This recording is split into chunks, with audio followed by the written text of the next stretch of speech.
Warning, viewer discretion is advised. Click here if you have a weak stomach. Hello, Onision. I hope this video finds you well, as it is to my understanding that you have had a strong impression on your young viewers here on YouTube about vegetarianism. I made this video to educate you and your viewers about vegetarianism and the misconceptions that you believe. Most professed vegetarians are in the 26 to 35 age groups, with comparatively few under 20 or over 40.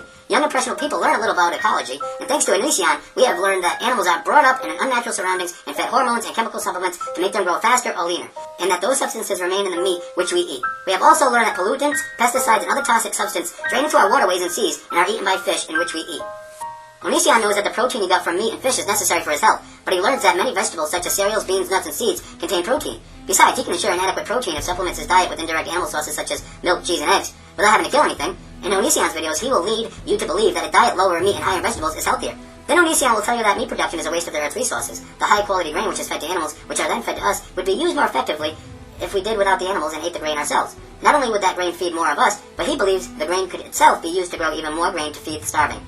It soon seems clear to the impressionable kids watching his videos that in our modern world, where a third of the population is starving, meat production by any country must constitute waste in criminal proportion. Onision has had to sacrifice the pleasure of eating meat, which he had found to be very palatable.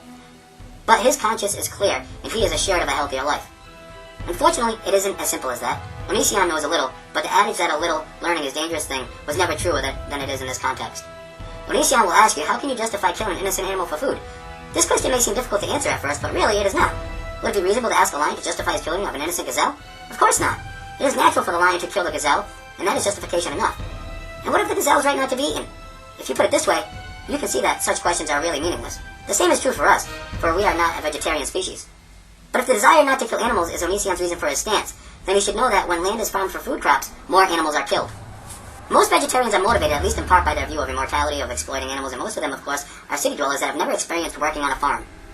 Crop agriculture is devastating to small amphibians, reptiles, nesting birds, and mammals. Even the occasional larger mammal is injured during the cropping process unavoidably. The plow destroys burrows and young. Harvest machines kill some animals directly and expose others to their tender mercy of their predators.